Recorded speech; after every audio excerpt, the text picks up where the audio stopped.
sekitar tahun 2017 kalau tasih jadi ketua Ansor Pesantren.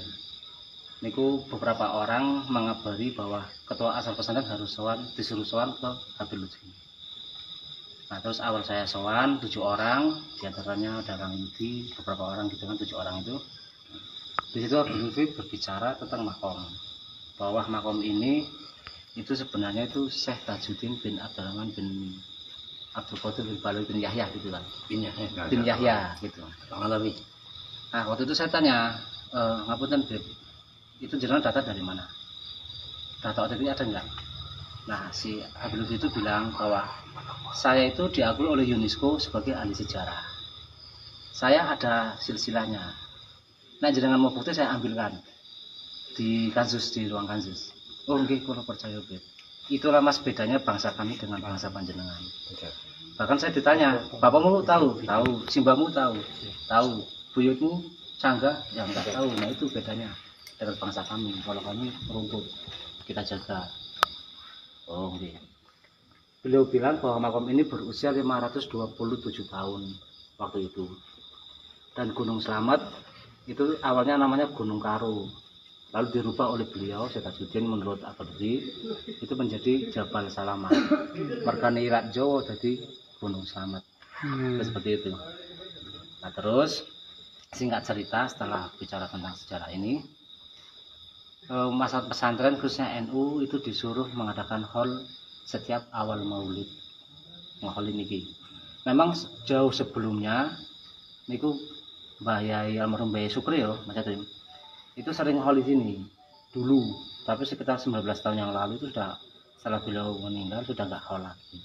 Nah ceritanya beliau itu pengen ngadaki haul lagi, tapi cuman bukan Maulana Maghribi, jadi Syekh Tajuddin itu. Oke.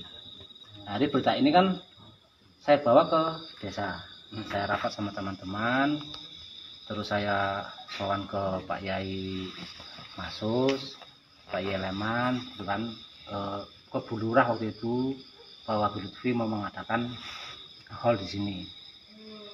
Nah, alhasil para pemerintah ini tak antar ke dalamnya Habib Lutfi. Cuma waktu itu Habib Lutfi masih di Istana Merdeka, masih acara wungon 17-an, hari nggak ketemu. Nah, selebihnya para kiai dan pemerintah desa itu ke sana sendiri, wirawiri.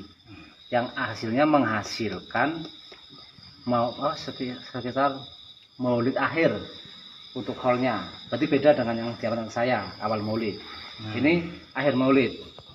Nah persoalan Bawarekso, dulu Bawarekso ini ada bangunan tertutup seperti ini ya, Pak ya. Ada bangunannya. Disinyalir untuk kegiatan kemusyrikan. Banyak lah itu rumor di luar banyak. Habib Lutfi ke saya itu bilangnya dibongkar bangunannya, dibikin tiang 4 terbuka, tertutup, dikasih atap saja. Tapi setelah saya sudah nggak ikut andil soal makom, terus pengurus yang sekarang ini sering wirawiri ke sana, ternyata dibongkar sama ibunya apa sebenarnya Tanger ya. Nek tiang bagi tengok. Iya. Di batu nisannya itu dibongkar, diratakan. Kan menuai kontroversi kan di masyarakat pesantren, khususnya kaum atau kelompok-kelompok spiritual. Nek tiang beri sanjang kejawen, dan saya pada malam apa itu saya dipanggil oleh kelompok kejawen, ada 7 orang. Itu kelompok istilahnya mbah-mbah semua itu. Priye masa ing jenengan tanggung jawab, jenengan sing marahi ngene-ngene. Aduh, yo oke maklum lah, mungkin nggak tahu kronologi bahwa sekarang pindah ke pengurus sih. Nah akhirnya Pulau Sanjang kalau Habib Mudor, sampai bertemulah Habib Mudor di rumahnya Bapak Lurah Rohim. Itu sudah ganti lurah, ganti kepala desa, sama kelompok-kelompok spiritual ini. Di situ teman-teman dari kelompok kejawen ini menyampaikan keberatannya atas dibongkarnya Mbah Bawarekso ini. Kalau menurut Habib Lutfi, Bawarekso ini bukan makom Bawarekso, karena makom Bawarekso itu ada di Jakarta. Dia dari kerajaan Mataram atau apa. Cuman pemahaman masalah pesantren bukan Bawarekso yang dari Mataram itu. Bawarekso dalam artian sing kersa desa pesantren biyen iki. Logikanya teman-teman spiritual kejawen itu nggak mungkin bangsa Arab atau dari Yaman atau dari Maroko ini kesini tanpa ada sing nompo gitu. Otomatis yang terima kan pasti yang punya wilayah. Nek yang beri bilang sing bau rekso, sing rekso daerah niki. Lah kok malah nenek moyang kami mau dihilangkan.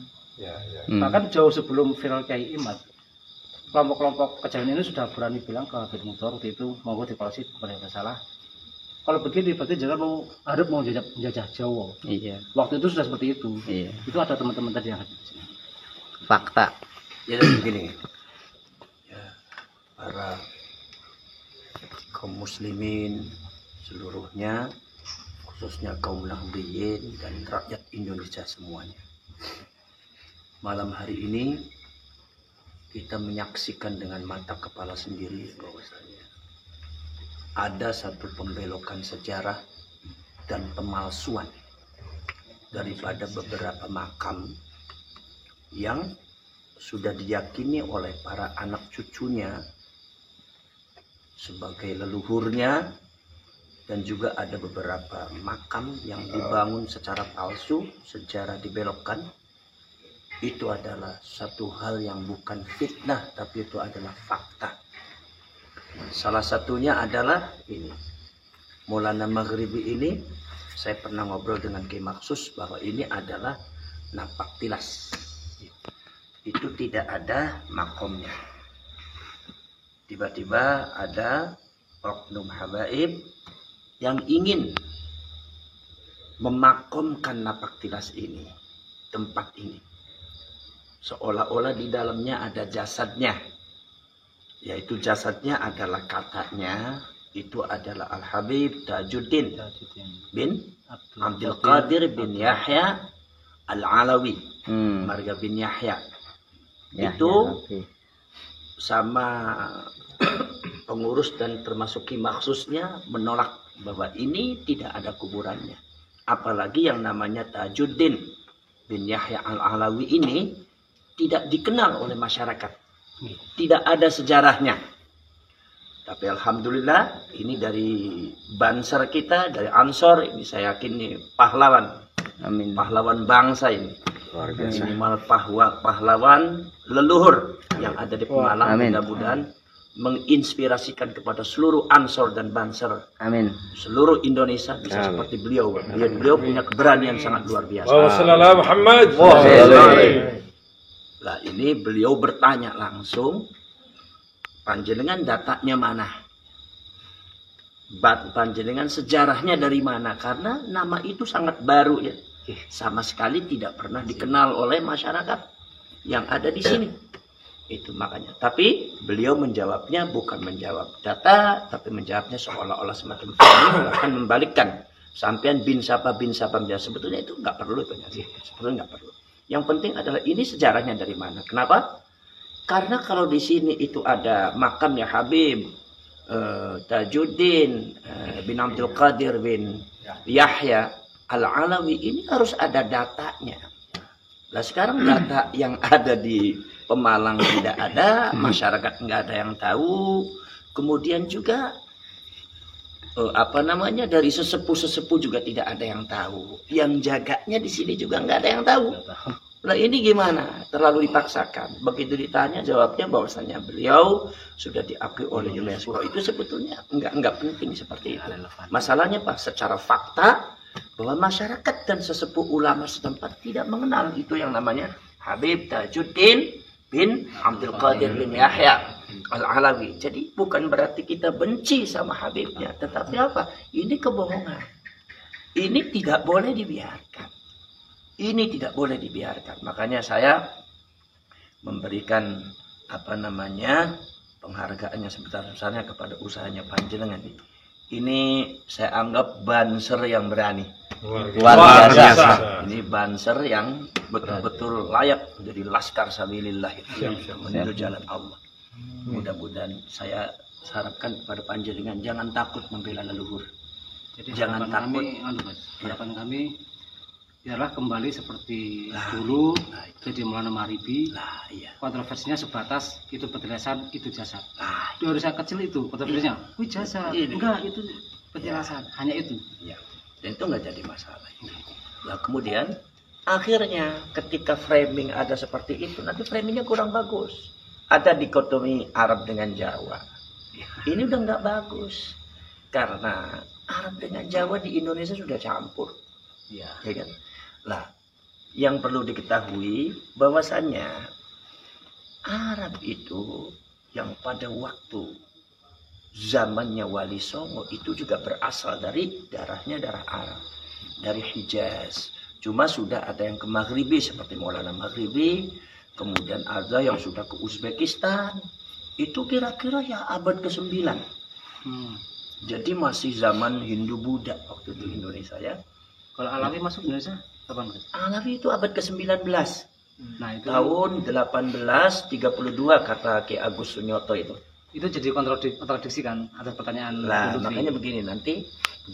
Jadi kemudian memang ada Arab Hijaz gelombang kedua datang kata Pak Agus Sunyoto itu tahun 1790 karena ada gempuran daripada Wahabi waktu itu.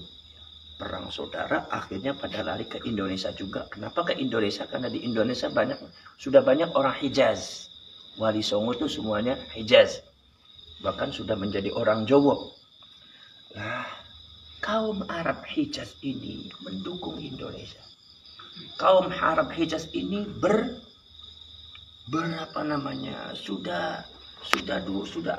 berkolaborasi dengan orang Indonesia.